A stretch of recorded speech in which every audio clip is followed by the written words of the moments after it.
feel, built into us in his recipe of life, whoever you choose to call your higher power, to not say, well, I know the next dimension's better or life's better in death. There's something that keeps us going on and on until we actually naturally or by accident die. Reaction, also, Richard? Well, Rick, thank you for your call, and it certainly is a frustrating time for many of us. What I would like to communicate to you and to others is that life is a continuum, okay? And through the crystal skull, and we know it also through the power of prayer, okay, you can communicate with those who have already passed on. And please understand that they are there, they are waiting for us. In fact, we can help and we can assist them in their evolution by recognizing their presence, asking for their help, but also putting out that good prayer to the other side. It helps us, and we can come back with a response. Now, what the skull does very, very well is it can bring up those, and you can communicate directly with those that have already crossed over. It does let us know that life does go on. We do not stop here when we have the physical death. So my suggestion to you, my friend, is put out the good thoughts, put them out there. You will have a response. You will have a communication that will come back, and you can be rest assured that that will, you give your voice out there, and the voice will come back. It's a dialogue. It's an exchange that takes place, and we should all participate there every day. Richard, why did you concentrate on the Mayan skull and not some of the others? Well, the Mayan skull, George, is the one that I was presented with. Okay. And the others were in the realm of other people. My experience was directly with the Mayan skull. That was the one that had been kept in the lineage of the priests for thousands of years. Now, the others were discovered. They were dug up. Max also has a lineage. But the Mayan is the one that I was presented with. That was the one that I had the wonderful gift of being able to work with and to actually bring forward into this age that we're in. That's the one that I was trained with. And that's the one that the Mayan priest that preceded me all the way up to the last Mayan priest, being Francisco, who had control, that is the one that was in that priesthood lineage. So it was it was in the shamanic tradition and in the high priest tradition that the Mayan skull had its journey, and that's what I was presented with. So that's why I kept my focus there. All right, Wild Card Line, you're up with us on Coast to Coast. Hi there. Hello. Hello. Yeah, go ahead, please. Oh, hello. My name is Scott. I'm from Knoxville. Okay. I never had visions, but I had one the other morning that the Great Pyramid was destroyed from something that came from the air, and I couldn't tell if it was like a air-to-ground missile or a meteor asteroid or what it was. But I would also like to ask if he's ever considered that the crystal skull may be simply an ancient work of art.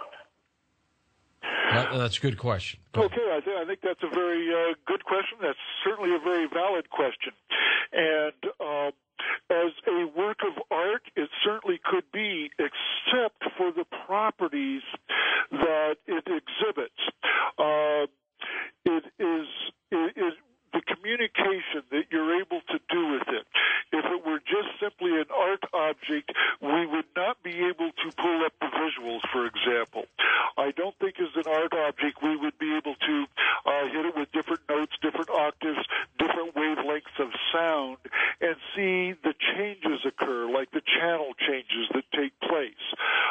It was obviously designed with these properties in mind and for for us to be able to use it as a tool of communication. However, as a beautiful art object, it certainly is, and I do believe that so many of the others are too. Now, I am sure that there are other skulls that were manufactured specifically as art objects, and some of those go back a long ways. And they were quite common, for example, to have skulls carved out of different stones, out of some different crystals, made from different materials in the Mayan tradition and the Olmec tradition, in many of the traditions of several indigenous peoples. But these particular ancient crystal skulls were not just manufactured as art objects. These had a very, very specific purpose, and they are a quantum tool that has capabilities that an art object simply does not possess. Okay, well, we're going to run into a commercial pretty soon here, Richard. Now, the people that continue to work on the crystal skulls, how many people do you think worldwide are interested in this? Oh, I hope, George, that millions are interested. And for those of us that have had the honor and the privilege to be able to work directly with them, there's actually very few. I don't know of, there's probably only a handful that actually have the training to be able to work with them. However, I don't want to present it as being an elitist group that should have limited access. I do believe very strongly that the information that is contained, if we all bring our hearts and minds to their highest perspective, to their highest points, then we can all participate in that communication. We'll be back with final phone calls with you, Richard, when we come right back. On our next Coast to Coast program, John Gray comes back. You know, he's one of our guests on Behind the Secret Door. John will be talking about the differences between men and women, how they deal with stress. He's got a new book out called Mars, Venus Collide. Should be a fascinating show on our next Coast to Coast program. And welcome back to Coast to Coast. George Norrie with you with Richard Shafsky, our final segment and final phone calls. Does the skull go on tour? George, some of the skulls do. Joanne Parks certainly presents Max to the greater community. So far as the Mayan skull is concerned, no. That's not on tour at this time. Now, the Mitchell Hedges skull does get quite a wide presentation. Max gets quite a wide presentation. I would think there are probably some others. Shana Ra is available to a very personal, select audience. I would like to see at some time in the future there be a real presentation of the skulls, those that are available. But to my knowledge, at this time, there really is not a tour system set up per se. Okay, back to the phones we go. Let's pick it up by going to our East of the Rockies line. Welcome to Coast. Hi there. Hello. Hello. You're calling from? Tulsa. Tulsa.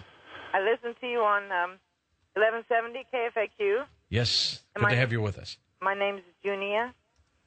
And, Richard, I think you're an extremely interesting guest, and I really enjoyed listening to you. But there's one point that I beg to differ with you on, and that is when you said that this wasn't any kind of punishment. And I just think that this absolutely is the judgment. I mean, we're living in the judgment. So, I mean, I think this is a wake-up call for mankind to wake up. Do you not feel that? Well,